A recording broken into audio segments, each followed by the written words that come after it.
Good morning, everybody. Welcome to Unscripted with your hosts, Denise Iwana Francisco and Sandra Herrick, Reverend Sandra Herrick. Good morning and bonjour tout le monde.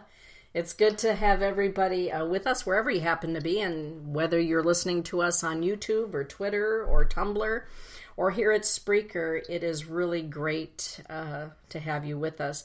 Sandy, you and I were just chit-chatting before the show, and you've got a really busy schedule. What's going on with you this weekend? Well, I'm out of here tonight to get a 6:35 flight tomorrow.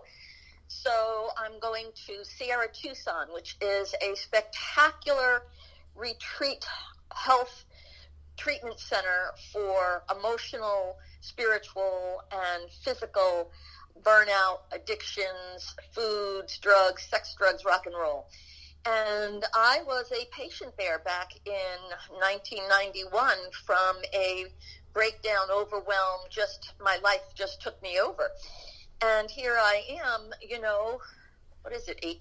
28 years later, 27 years later, they have invited me back as a counselor that acknowledges working with trauma. And one of my favorite things to do, as you know, is psychodrama. And so I'll be brought into a psychodrama circle to participate and learn. And it's such an honor to know that so much of the work that you and I do in the name of healing or acknowledging spirit and acknowledging soul has a cyclical type of experience. And for myself, this is one of mine. My father passed away, my life collapsed, and sometimes we need that extra support and help. And so that's what I did. And it's amazing what goes around, turns around, comes around. So I'm very honored to be an invited guest, and I hope to become a speaker, and we'll see what happens. So that's that. Fantastic. And you? Well, this weekend I will be pouring Sweat Lodge in EP on Saturday evening. Springtime is the time where, as you know, at my hochoka, or my altar, is when I clean up from the prior year. By that, I mean that I take down all of the old prayer ties, tobacco ties that everyone has placed up in the rafters of the NEP or in the bones of the NEP. And I have a ceremonial fire to release those prayers. And, just really getting the ground cleaned up, because finally we're seeing signs of spring here in Michigan, although there's still a little bit of snow on the ground around the NEP. But spring is time for renewal, and that includes the altar. So our dear friends, Kelly and Kevin Spencer and Lily Cosme, are flying in for the weekend, so we'll do that and have a board of directors meeting for Gathering Thunder Foundation, all of us together in one place. So it's going to be a weekend of ceremony and relaxation, and I'm looking forward to it. I'm sorry, I'm still dragging part of my cold around me, so I'll gag on occasion. I'm going to nest myself here in the office and close off the rest of the world and be with you in the world. No, I'm not going to close off the world. I'm going to open close off the house and Unicorn Fields and be with the rest of the world and have a cup of coffee. So, well, I want to just acknowledge Unicorn Fields as a place of healing, and also the Enchanted Forest, your place, in that beautiful setting that you have. And I know that when I come and do sweat lodges with you as a participant, it is one of those moving times where, as spiritual people, that you get suspended in an animated, altered state. Mm-hmm. It kind of disappears in whatever it is that we think time is in the moment. And when you go into that beautiful sweat, when you go into the core of Mother Earth and the heat from the lava rocks or the stones from Michigan, I just want to acknowledge that it's affected my soul. So thank you for having it. And thank you for having it be something that is available to all cross cultures. Truly, Thank you. Oh, you're welcome. You are welcome.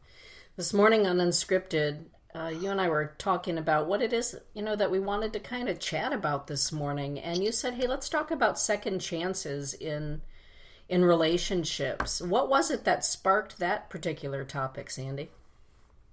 Well, because going to Sierra Tucson and being a person who works with trauma and people that are recovering from addictions or past life recovery, soul work, the second chance is that we are born into our life and thrown into the chaos of our family of origin, living in the continent or the country or the town, going to the schools, being able to figure out who we are, and then we step out into the world, and the world is that place that we learn through success and failure.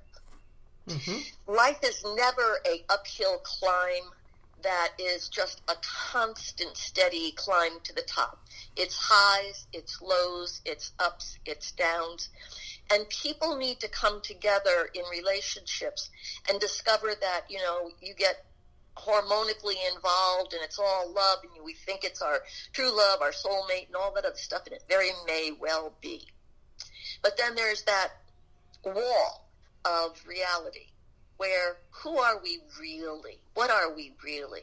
And in my life, the second chances that I have been given is when the way I thought life was supposed to go was no longer happening.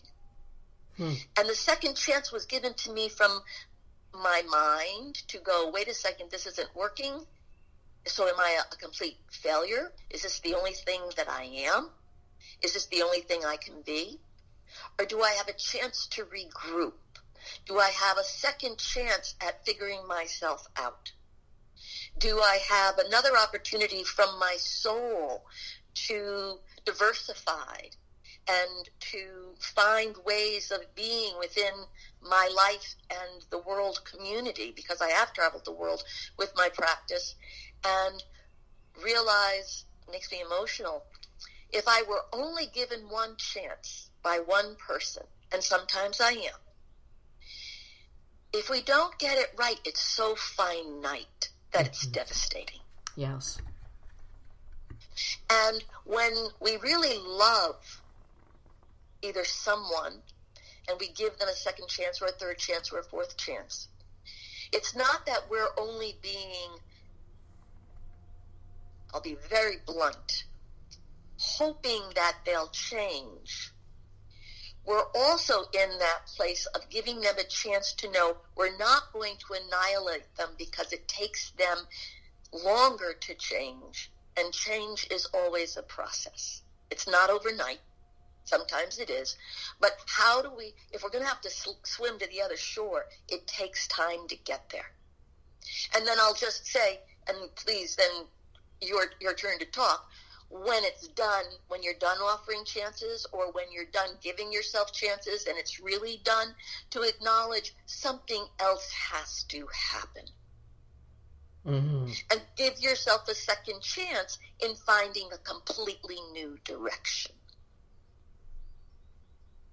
I like that. And thank you. And you? Well, second chances and starting over, you know, for me, I think is a pretty constant and common theme in my life from the very beginning of my life as an adopted person. Lots of second chances with adoptive parents. I've had more foster parents and adoptive parents than most.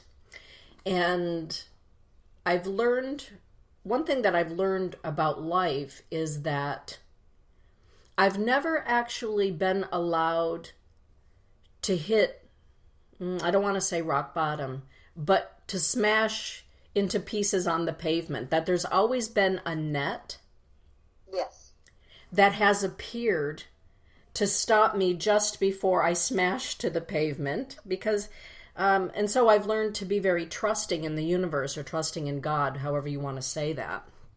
Right. In that Creator has never let me down. Creator has never abandoned me. And in that, I feel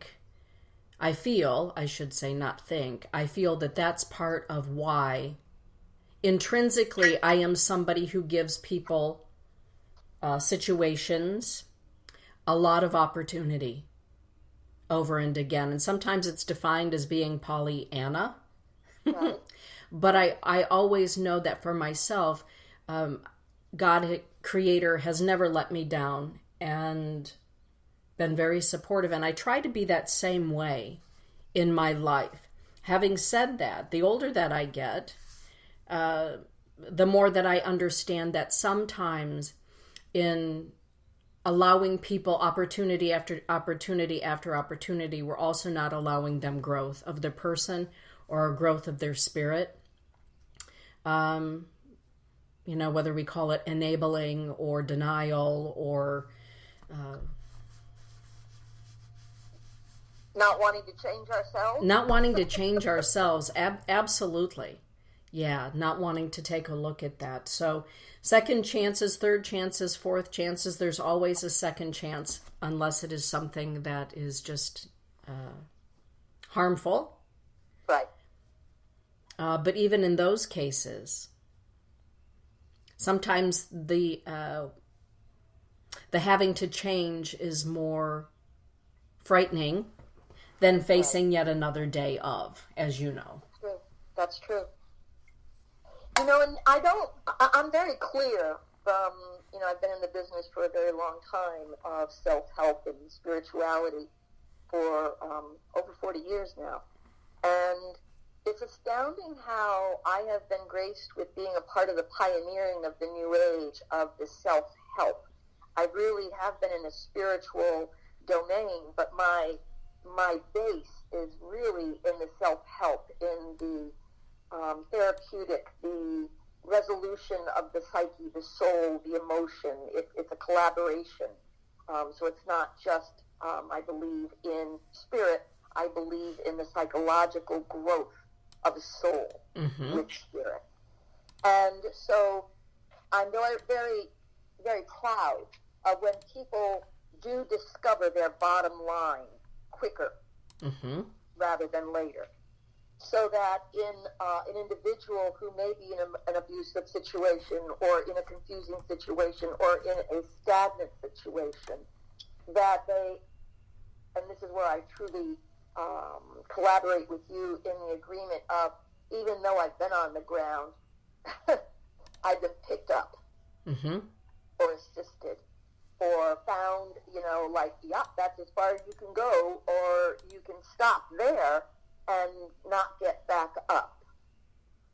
And that spirit, that essence inside us, that someone reaching out a hand and saying, you need to do the work, but I will support you as you do it.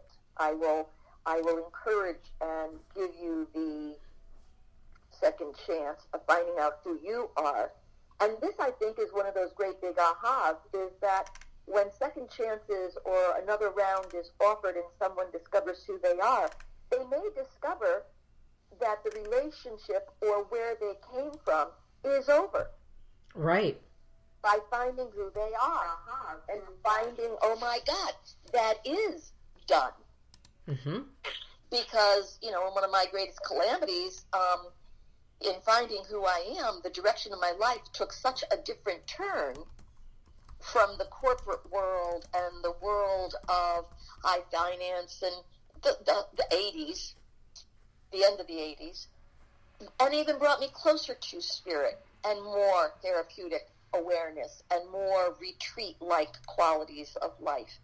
And so giving myself that second chance to reflect and gather who I was in my 40s, no longer in my teens or my 20s or 30s, not trying to be something, but finding out what the core of me really is. And everything that was up to that point was done. And for men, I want to bring men into this beautiful space that we're creating and invite them into. This is where men have their life-changing moments where, all of a sudden you realize mortality comes in. And what will you do with the rest of your life? With women, are you still childbearing? Do you still want to be a mother? Do you want your freedom from the household? How do you find the rest of your life? And that's big.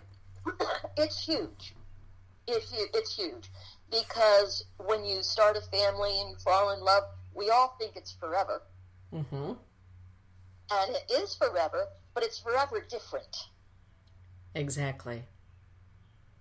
And people have to adjust to the difference. Yeah. How do you experience that? I did not have children, but I've had a lot of experience with families. So I love a lot of children and love to buy a lot of children.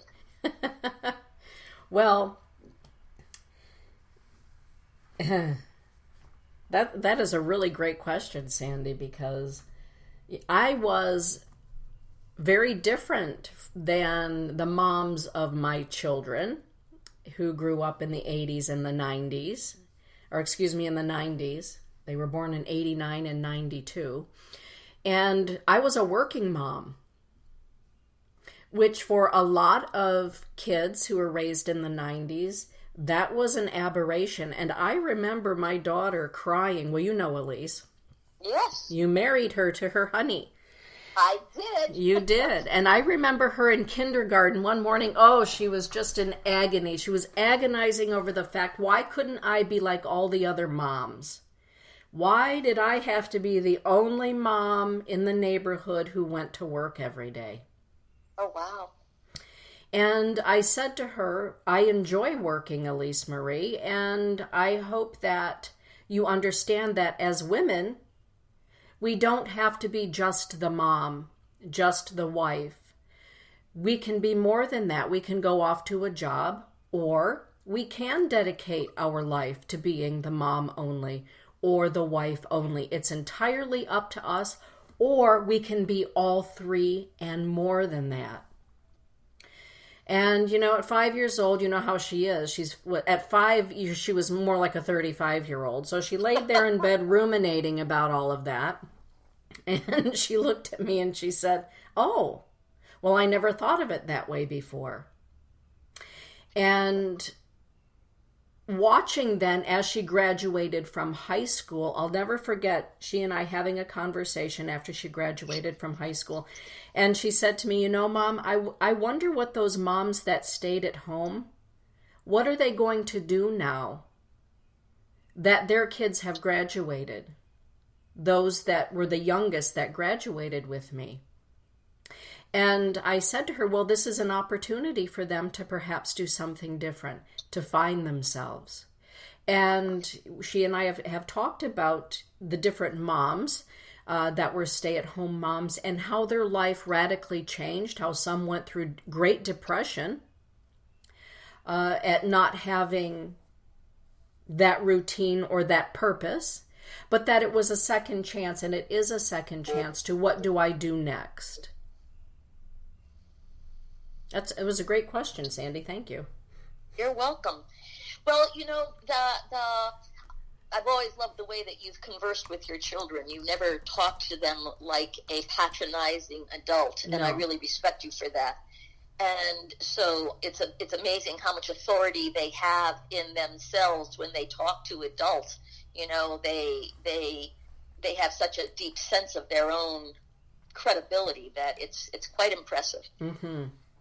So I want to talk about the second chance too, because it's kind of just beamed down from Scotty.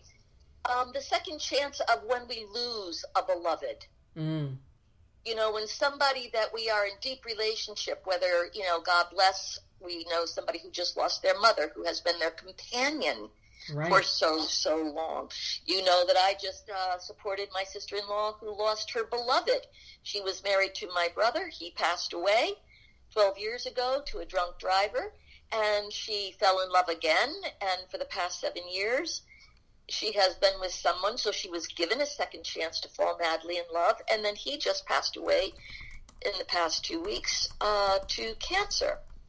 And so that second chance to rally, to find love, to open your heart, and to take the journey, and I want to talk with this subject of the phenomena of the assumption of what life is supposed to be versus the reality of what life is.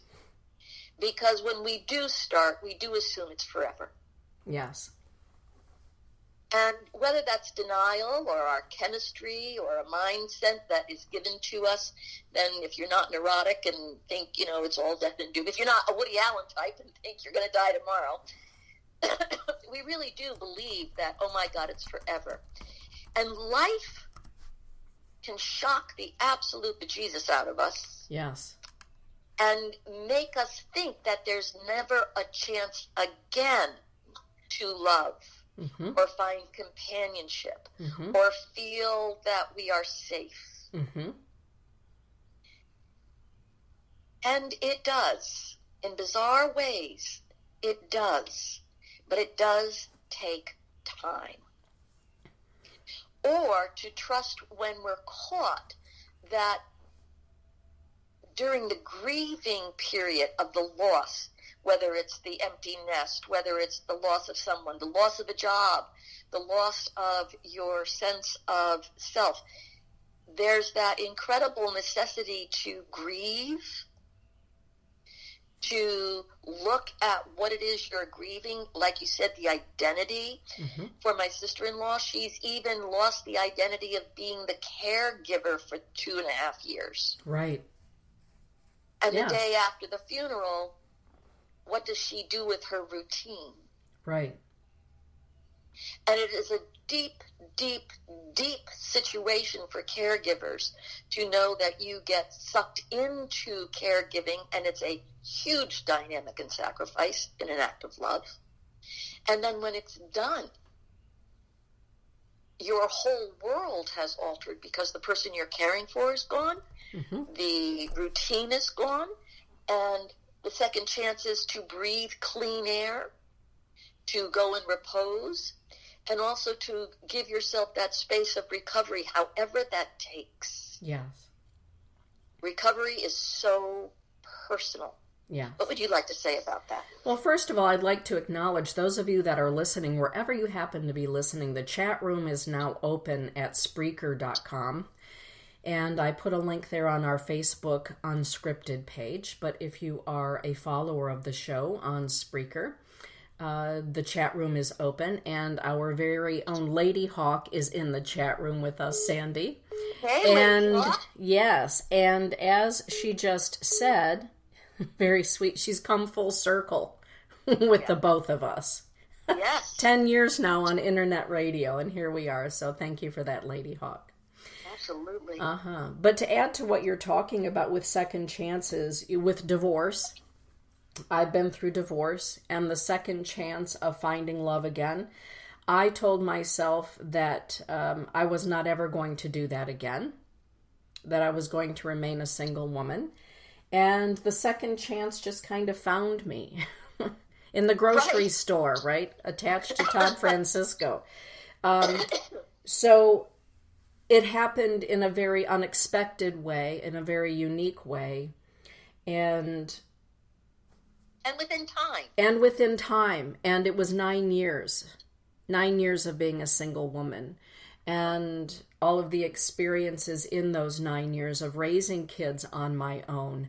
And all of those things that go on. And having my own business. And the corporate world. And all of that. Life, I guess you would say. Right. And having the second chance at being married again. And having the experience of that form of relationship. And even the second chance at kids. When Elise was, I think, in first grade, she announced to me that she never wanted to have children. She just was not going to ever have that happen to her. And she hoped that I was not going to be disappointed in her because she had made the decision at the ripe old age of 6, she was not having any kids. And she and I have had conversation about that conversation. I hope you're not going to be disappointed if you never have grandchildren. Wow. And for some people, they live for having grandchildren. You know what I'm saying.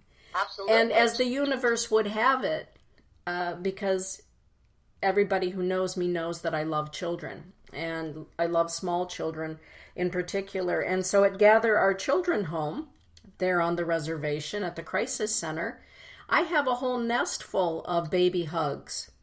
and snarky noses and pacifiers and sippy cups and all of that.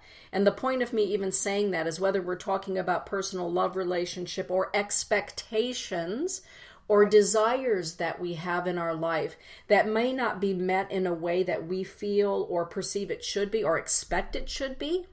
Right.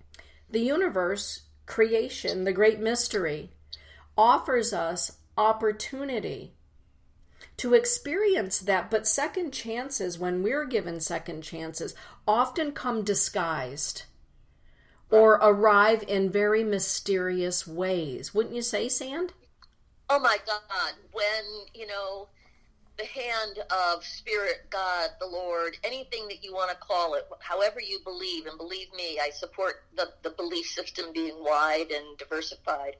When that hand reaches down and said, would you like a lift? Would you like to, jump on the back of the band here, get on the train? It's amazing how if we only say it has to be this way before I believe, then we are not seeing all the other ways that would possibly give us the wild experience of exactly what you said, Dana, the mystery of how it unfolds. Right. We may have intuition to say, I can feel it's going to be this way. But even in that, it's that astounding moment when you breathe fresh air and you thought you would never breathe again. Right. And to have the shimmer of spirit and soul really shape shift and bring another quality of life to participate with. Yes. And it's really difficult because some people are so incredibly stubborn that they only want to see it one way. I'm from Missouri, and I'm only going to see it if it's like that. Well, Spirit has to be a little bit tricky and go, well, if they're from Missouri, maybe I should do it the Missourian way. You want a rock? There's a rock. And so, and Spirit's good that way. It will work with us. It will work with us.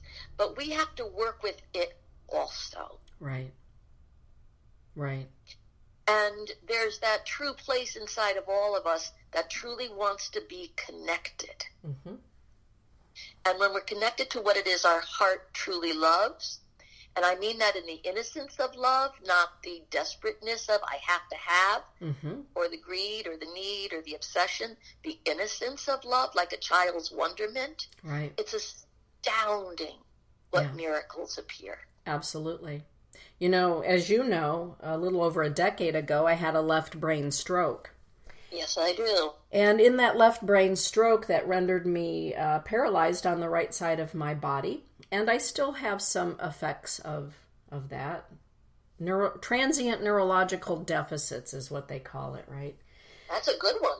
It's a good one. So I never know at any given time when the left brain is going to say, okay, we're going to have a little fun here with you today, or I need to rest on this side of your brain.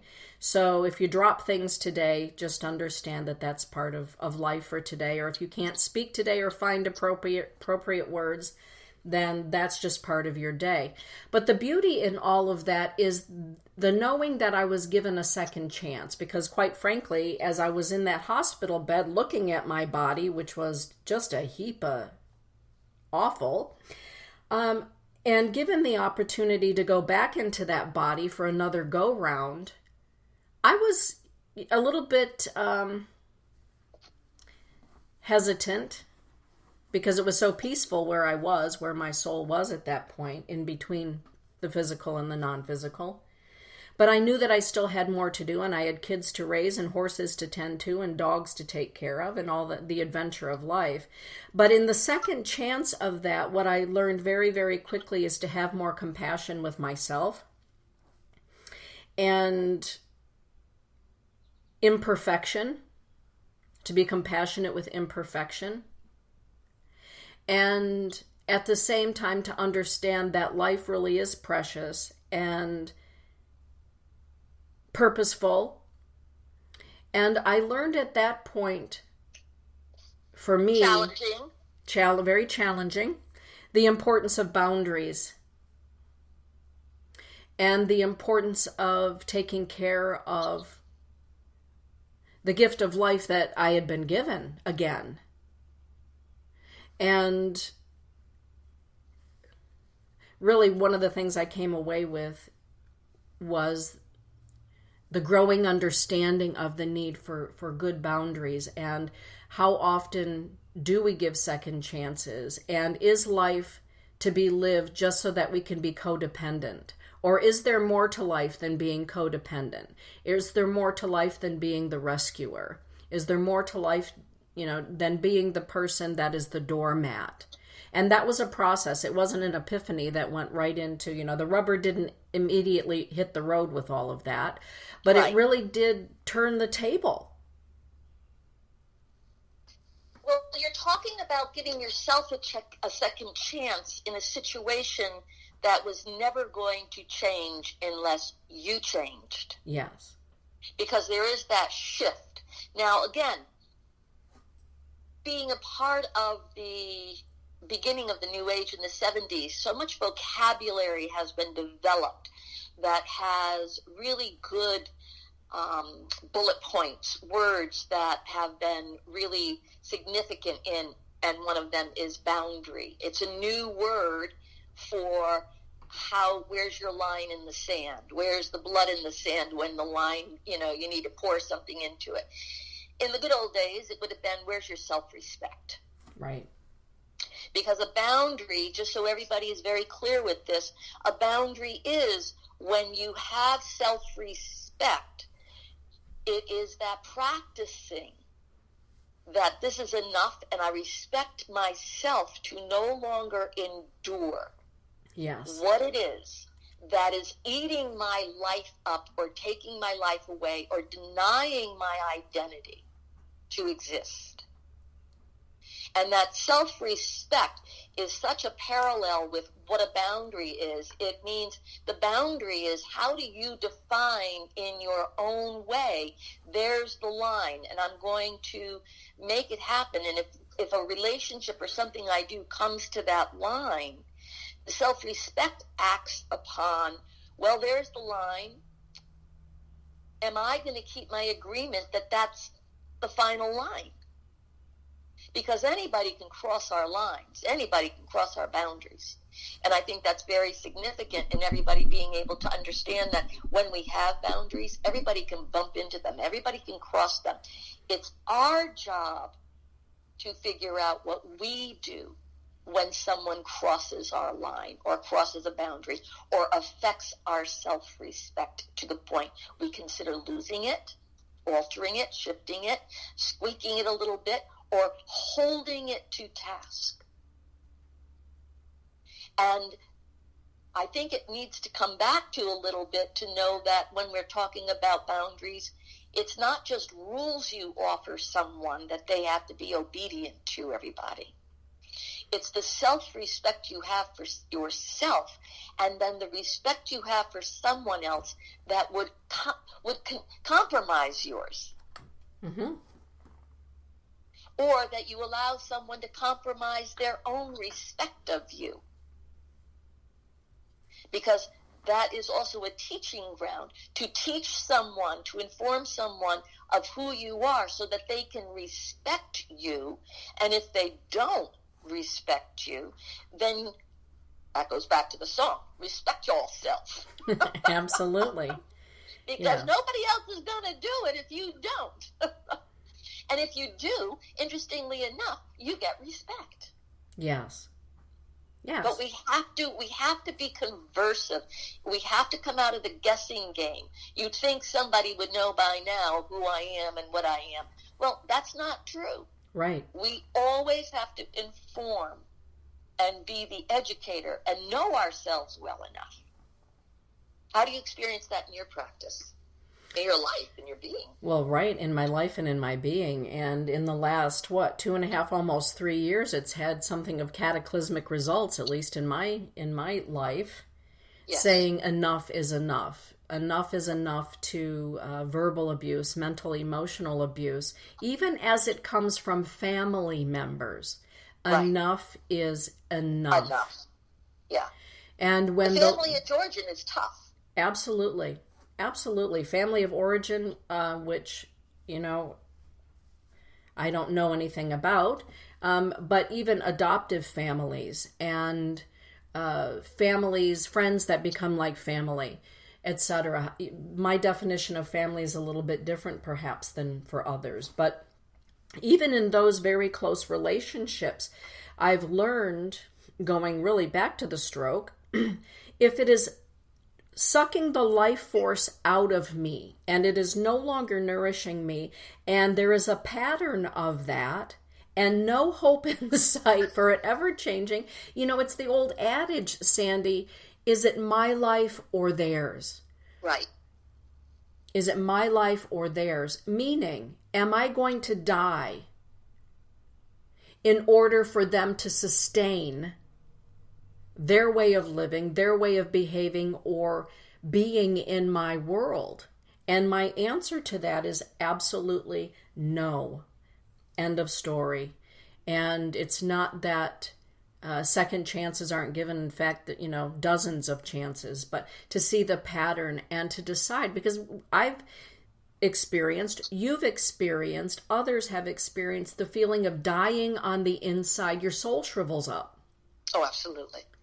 And the choice needs to be made. And some people, frankly, rather than let go of close relationship, will die.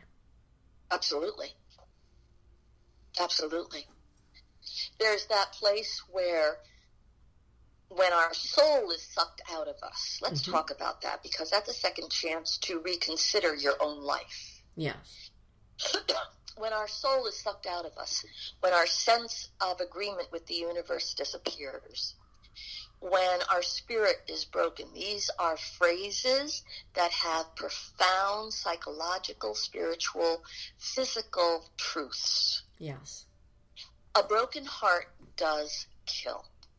Yes. When someone loses the sense of life, they don't want a second chance. They don't want to get back up. When someone loses their sense of spirit, their sense of direction. And we do live in an age where there is so much opportunity for assistance that was not always here. And it doesn't always have to be with medication, and yet there are spectacular medications now that can support all sorts of struggles that are going on out there. So even in our culture, we are diversified and growing in how we can touch the complication of a broken spirit, the loss of faith, a broken heart. And how do we even expose ourselves to a second chance?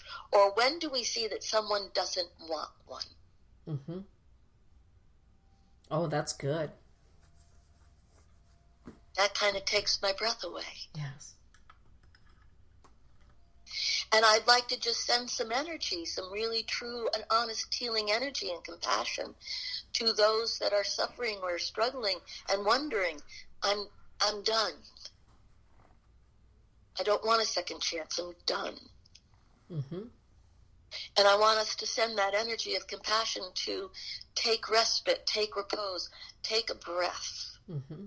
Because what I learned in Sierra Tucson so many years ago when they talked about suicide or ending your life or not having the sight to see a future is that what I considered when they spoke of it, of suicide to be, was, yeah, I'm here to commit suicide, and they almost locked me up, to that which is killing me. Right. There's a part of me that's killing me. And there's that confusion. Do I kill me to kill that, or do I stop that from killing me? Mm-hmm.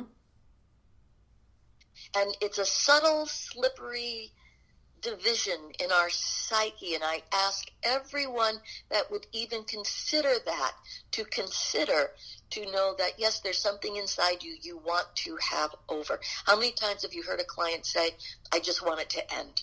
I just want it to end. I just want it to be what it was. Those are phrases of exhaustion. Yes. Yes. Those are phrases of, I can't see beyond where I am. Right. So I need to look back and hope it goes back there. Or it can just disappear so I don't have to see it anymore. Yes. Right. These are real phrases of real experiences that do not quite understand that to go through it is where it ends. Right. And to have compassion for each day, compassion each day, each day. Yeah. Nikki Jorgensen is in the chat room, and she's responding to what you're talking about. She says, I have a friend like that. I can see how her relationship with her partner has killed her spirit. And Yes. we've talked about it, and all I can do is listen when she wants to talk. She says, exactly, Sandy. I don't think my friend wants a second chance. I think she's tired. Yes. So in that case, having someone acknowledge they're tired, then you need to find out what they're tired from. And they're mostly tired from their wishes not being met by having somebody else change, or their inability to take responsibility. And I'm not being harsh when I say this, that they have to do the changing. And they may not have the energy to do it. Exactly. And that's where we need to offer the compassion. We exhaust ourselves. We exhaust ourselves. And it's important to, time out is so important. Mm-hmm. We need to get back to, how do we take time out? How do we take a retreat? How do we say, I'm going to say this to you, Nikki, when you talk to her next. What would she like rather than what does she not like? Ask her what she likes, so you can even find out if she has anything inside her that has a chance to consider what life would feel like if it were good.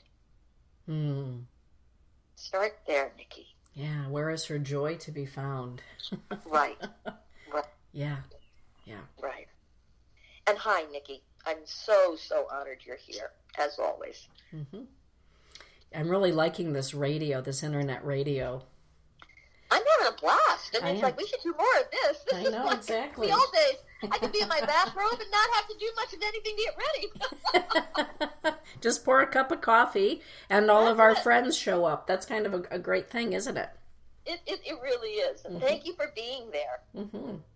Sometimes things collapse and fall apart and implode in order for the new to begin, or in order for a second chance or a new beginning to happen. And I really believe that sometimes we will hold on for so long that our soul conspires with the unseen in order to bring everything tumbling down, in order for the second chance or the new beginning to happen. How do you feel about that, Sandy?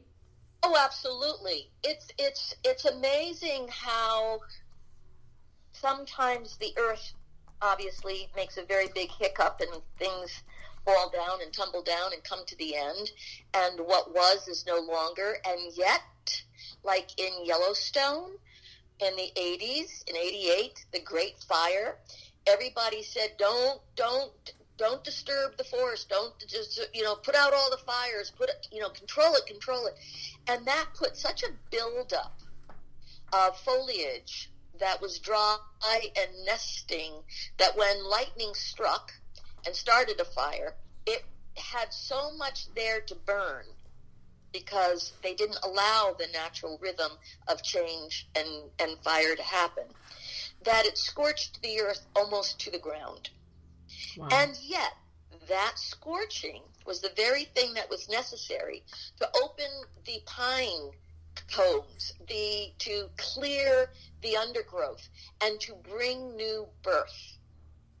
Then they introduced the wolf. They killed the wolves, they annihilated the wolves, they took them out, and then all of a sudden in the 90s, they reinstated the wolf. And you can go and look up on the Yellowstone sites how reintroducing the wolf has totally brought the ecosystem back into balance. Mm-hmm. How the second chance to the wolf, rather than I think I want to annihilate what's just eating my cows, but giving the second chance to nature to come back. Nature is generous. It will find another way to survive. And if we allow ourselves to know that we're a part of nature, we are organic, and give ourselves those opportunities to just, let's recover a little bit. Let's take some time to breathe. If we don't give up on ourselves and say it has to happen now. And yet, I want to be very clear. Sometimes we pray and say, I need a miracle right now. And God bless, it is. It happens. So, there's no one answer. I think that's what I'm really trying to say. And there are so many wonderful answers. We need to be able to talk about all the options of how they come. I like that. Well, and speaking to that same vein, I believe, in the early 2000s, well, and still going on in some cases, the number of corporate people who have lost their jobs. Oh, my God. And for some, it literally meant jumping out of the window and ending their life, because who are they without that position? And for others, absolute sheer terror and hibernating and locked, frozen still. And for others, it is a case of, oh, good, now I get to do what I want to do. Right.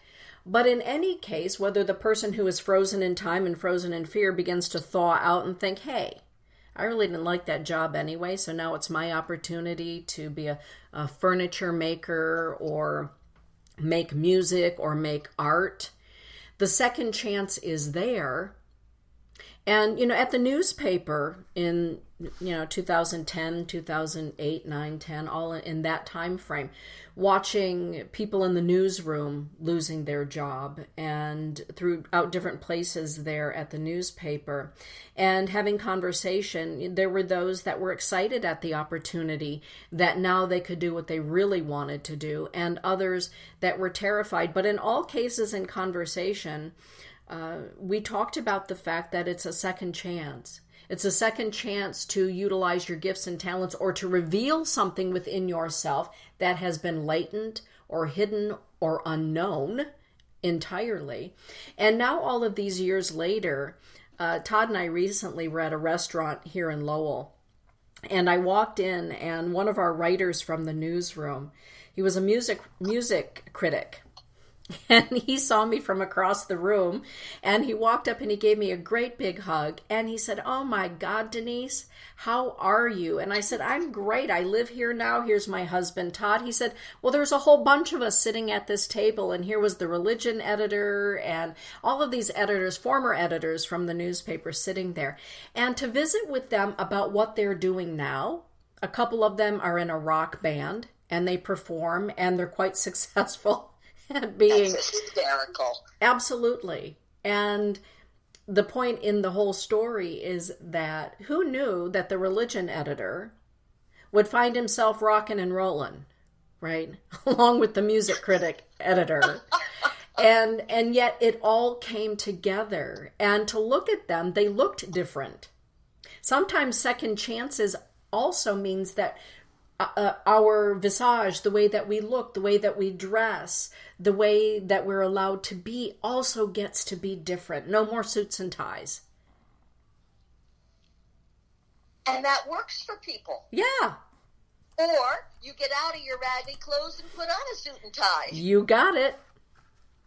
Yes. What I love about what you're saying is that's that job situation was not their choice to leave. No. It was forced upon them, and they still had to make a choice based on that. Yes. So even when the world makes choices for you, or other people make choices for you, first broken heart, when somebody chooses to leave you and you thought, man, I'm safe. I got this for the rest of my life. I'm in love. I know it. It's all handled. And somebody goes, I'm done. I mean, that happened to me. My first great love. I was going to get engaged, and he had to go back to Italy. And it was like, wait a minute, I thought my life was all handled. Right. And it wasn't my choice.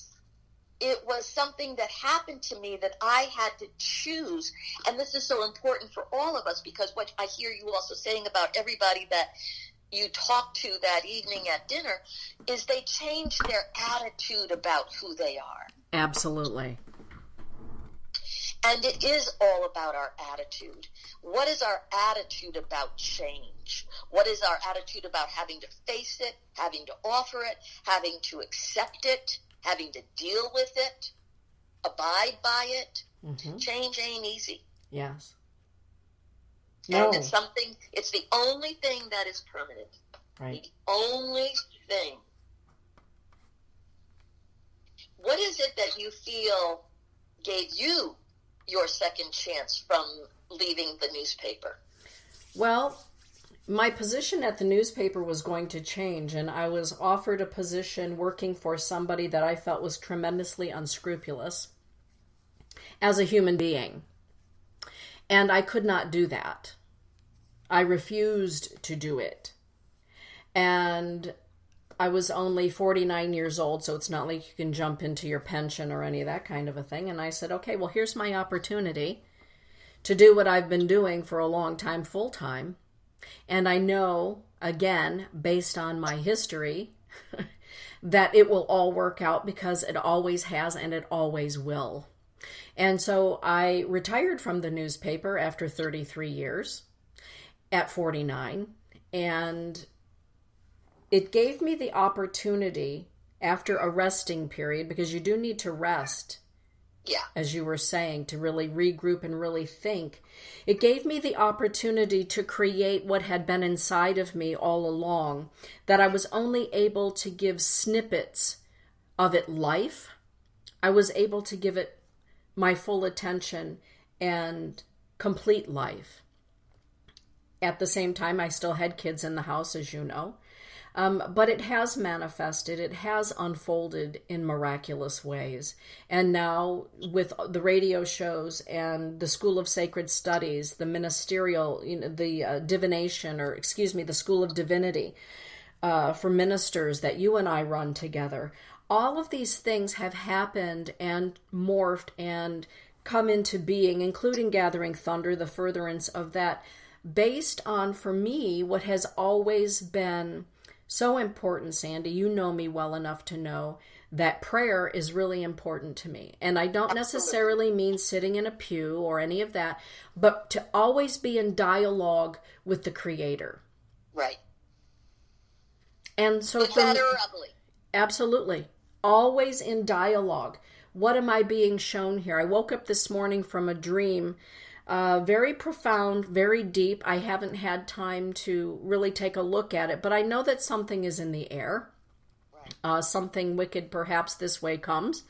And I will take the opportunity following the show to sit and to be with that. But constantly walking with Spirit, okay, what is it that you would have me do now? Where am I to be? What's next? And trusting in that process. If anyone would have told me, in let's just say 1994, when I was asked to publicly speak for the very first time, that the day would come that the Temple Within would be what it is, and that I would be collaborating with Sandra Herrick at Soul Awakenings and David Fix at Hearth Productions and Minnie Kansman at Eco Balance in order to have these wonderful working relationships, I would have just shaken my head and at the same time wondered, well, I wonder how Creator's going to make that happen. I better be awake and aware. Right. And when you see it, grab it. Yes. Do it. Do what it is. Well, do what it is that's needed to be done. Yes. Nikki Jorgensen, she went to see Stevie Nicks in concert, and afterwards she said to me, Dana, you and she actually are a whole lot alike. in your personality, in the way that you are, in the way that you present yourself, even in the way that you speak. You're very much alike. And I find that to be a huge compliment, because I always said I wanted to be Stevie Nicks, but she beat me to it. But the beauty of it is that I no longer have to be in tailored suits and tailored pumps. I mean, it was great while I was doing all of that with my own personal shopper, but now I get to dress like Stevie Nicks if I want to dress like Stevie Nicks. I mean, I even have the top hat. So I've seen you do it. You have seen me do it. I've seen you do it. So second chances can bring a lot of fun and a lot of ways to express that perhaps we were held back from, or confined from showing to the world. Yeah.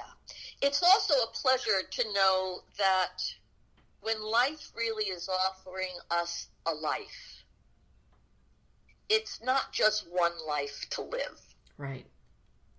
Our past lives come in. We have many, many people. I took a very different road. I got married. I was married for, a year and a half.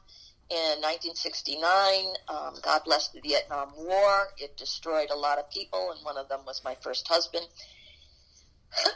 But it also gave me the insight to know, my God, you can break a heart. You can suck the soul out of somebody from criminal behavings and disillusionment. And I, too, realized I was not going to have children, and so I had animals. I, too, realized that, very fast, oh, my God, I'm not going to live a normal life, and I better get out of where I'm expected to live normally. And so I traveled, going to California. How does a girl in downtown Connecticut get to Florida, to get to Europe, to get to here, get back and forth? I did not know my direction. Mm-hmm. The Spirit knew my direction, and sometimes dragged me kicking and screaming. So if we compete with other people or compare ourselves to other people, take a look at who is your, inspiration, your muse. To hear that Stevie Nicks is your muse, to know that, oh my God, you're seeing your future by seeing her. Mm-hmm. I see my future by going to movies. I'm in downtown Santa Fe and look at River Runs Through It and go, oh my God, the most beautiful place I've ever seen. And then I see Horse Whisperer, and oh my God, one of the most beautiful places I've ever seen. And I end up doing a wedding in the gazebo that you see in the movie, and living in the canyons of a river run through it, and it took years to get there. Right. And to know that we see things that our soul or our emotional memory remembers, and it quivers us. It gives us that quickening. So take a look at what it is. Take it as what's stimulating your body to go, whoa, I know that place. Mm-hmm. Venice. I love Venice. I know it's a part of my past lives because of the tapestries, the incredible integrity of the artwork, the atmosphere. And when I got there, I knew my way around. Mm-hmm. Same thing with Oxford, England. And these are places I was never really attracted to, like, oh, I have to go. Mm-hmm. They were great places to look at in the books. Mm-hmm. And then to find out our future is always calling us. It's always showing us a way to get to it. Yes. And it's always allowing us to feel called, or know that it knows that we're coming. Mm-hmm. So have the faith to know that you're beckoned to, not just hoping to get someplace. You're beckoned to return to where Spirit is waiting for you to arrive. Yes. Nikki Jorgensen is saying, this life really is amazing. If someone would have told me at 20 what I would be doing 23 years later, I would have never believed them. I truly have an amazing life. It's not an easy life, but it's a full life. Exactly. Beautifully said, Nikki. Well, we've got like 45 seconds, Sandy. Second chances at relationship. For me, two of the most astounding and exquisite second chances are those that I've been offered in the past 3 years to reconnect with Kelly Spencer. Kelly Holt, after 38 years of being apart, and also with my brother Don, my adoptive brother Don, who I hadn't seen in well over 20 years. And so by the grace of creation, I was given a second chance. For you, 2 relationships that you were able to, or 3, or however many you were able to rekindle as a second chance. Well, as a second chance, I'd have to say to my heart, to find love. And, to be divorced at 23 and not get married until I'm 59, to know that, oh my God, my heart was given the chance to love so many people until all of a sudden it says, oh my God, I'm in love with something. And it's a second chance to trust at such a deep level. Beautifully that said. The truth can be spoken at any time, and the confrontations can be really weathered, and that the storms are not bigger than our love. So I thank my husband, Bobby Hall. The other second chance I'm going to say is to come back into the spirit realm, meeting you. I believe I've known you from other lifetimes. We're given a second chance to continue the work from our temple work, from our soul work, from our, how spectacular is that? To look into someone's eyes and go, oh my God, I know you from Egypt. Well, and that's true. And even, looking at Lady Hawk and Nikki in the chat room, both of them. Lady Hawk is down there in the great state of Tejas, Texas, and Nikki up north in Big Rapids, Michigan. And I can say with both of those ladies, the first time that I saw them in 2 very different places, it was, oh, there you are. Exactly. There you are. Exactly. We get to do this again. Absolutely. I feel that as soon as Lady Hawk jumps in my arms, I'm going to burst. And it's the same for me with Nikki. It's like I looked at her and it's like, you are so familiar. So I know we got to go. My phone's ringing. I've actually got a client, but I want to say, anybody, if you're looking to connect with me personally, you can find me at soulawakenings.org. And I do healing work. Dana, and you? DeniseIwana.com. Okay. So with that, everyone, have a beautiful day. Thank you, Lady Hawk and Nikki, for being in the chat room. And Sandy, have a beautiful day, my dear friend. And you have a blast this weekend. Kiss those people. I will.